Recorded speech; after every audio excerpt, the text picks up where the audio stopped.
I knew it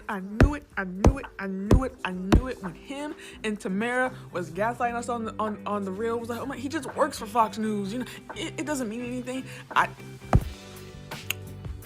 They call me the white man. And I really don't want to be that person to come after somebody for their husband's, the way their husband thinks, but clearly she agrees with something along the lines of it if she married him. But she tried to gaslight us on the real and be, oh my God, Adam's such a great guy, and Adam is no. Tamera, get your husband.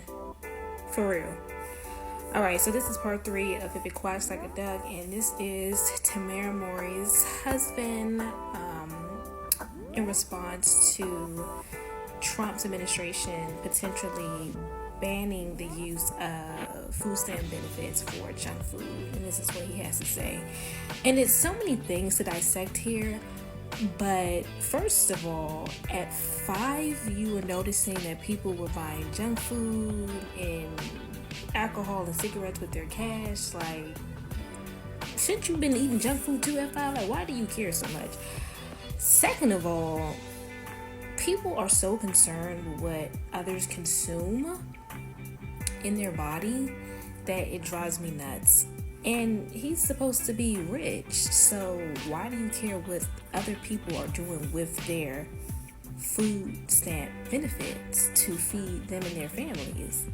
And the crazy thing about it is these people always talk about individuals spending food stamps on junk food, but they never advocate for less food deserts or accessibility to nutritious and healthier food options, meaning that they are cheaper, because last time I checked, healthy food is expensive. So again, this falls in that category of If It Quacks Like a Duck, because this isn't the first time that he said some classist, racist stuff. And instead of just beating around the bush, just say that I'm a racist. I don't like black people. I don't like poor people. I don't care for them. Just say that. All of this extra wording, you don't have to do that, buddy. Just own your racistness, please. Oh, and another thing, if you care so much about people eating healthy food, how about you go to your local food pantry and donate some healthy food, and or you go buy some groceries for a family or two in need. Shut up. Tamera's husband, that dude is lying, because he grew up in Napa Valley. Ain't no poor people in Napa Valley. That's not only one of the wealthiest places in the world, that's one of the most popular tourist places in the world. So he told this story to fit a racist narrative, to fit a stereotype. And even if this story is true, so low income kids, they don't deserve to eat junk food or snack, nothing but healthy food. Last time I checked, there's no Whole Foods in low income areas. Then this man goes on to degrade a group of people. He didn't say person, he said people. These people used to use their food stamps to buy a lime, and off the change of that lime, they'll throw the limes away, come back in the store and buy cigarettes. The whole group, not just one person. Look how untrustworthy they are. And then y'all see Tamera when she tried to defend him. Yeah, he ain't racist. Why they gotta get all extra with it? You know who you aligned yourself with. You don't have to convince us. And then anyways, people should be able to spend those stamps on whatever they could buy with it. So you mean to tell me you really stood in line as a kid and looked at other people's baskets like, oh my God, no, junk food. But you got an opinion on food stamps?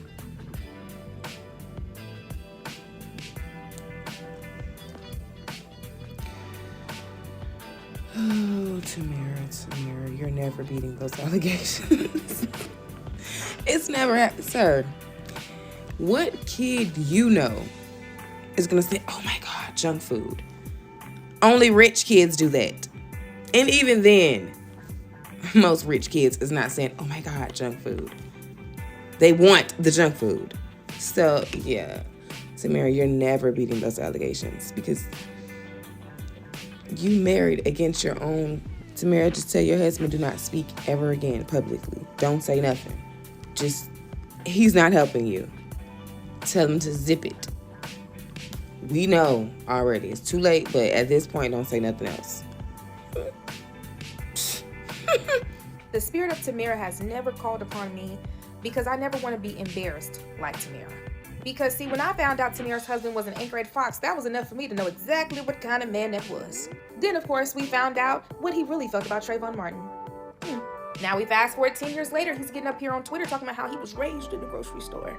And he watched as these poor people would buy their children junk food with food stamps, but would buy their alcohol and cigarettes with cash. How dare they?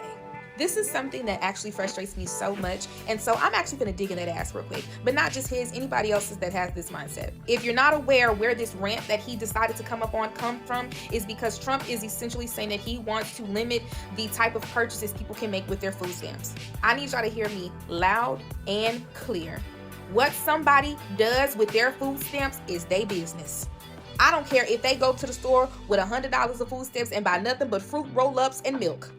If you have never been on food stamps, let me even take it back. If you have never qualified for food stamps, I don't give a fuck what you got to say. And I mean that in the most disrespectful way.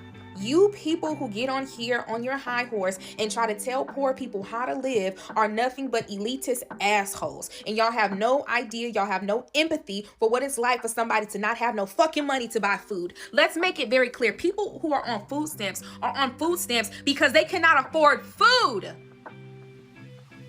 And you want to sit here and police what the fuck they buy with their own goddamn money. This idea that poor people don't deserve luxuries, don't deserve happiness, don't deserve pockets full of sunshine is pissing me clean the fuck off. Because I bet you his big ass be wanting something sweet after he didn't ate some brickle-brackle, don't he? Nobody ever wants to talk about the disparities in these lower income communities, why we have food deserts, why these people can't afford food in the first place. No, you want to talk about what they're buying with their food stamps. Because I promise you, as a mother, if you think for a second that the average mother who is on food stamps is not purchasing food that is substantial enough to make sure that their children are fed, you are out your fucking mind. People have this misconception that people are poor because they're lazy and they don't do anything and that they're irresponsible, when that's not the case. A lot of people are poor because they live in America and we are a capitalist society. And the only way we can have that top little tiny 1% of rich motherfuckers is because we have a whole lot of poor motherfuckers. That is the model of capitalism. It only works if we have the majority of people living below the poverty line. And you bitches in the middle class are the ones blaming the people below you for the problems that these motherfuckers started. You are the stupid one. You are the dumb one. You are the irresponsible one. Not them. There shouldn't even be a job that exists that does not pay a livable wage. But bitch, that's just too goddamn close to the right thing to do, America. So what happens? People gotta rely on government assistance. Purchasing food for your family, whether it be sweets, whether it be junk food, whether it be soda, cereal, pop, cookies, ice cream, whether it's leafy greens, a pack of pizza, or some gum, is not a luxury and it's not a privilege. And it don't got shit to do with you. Y'all are on a fast track to eugenics.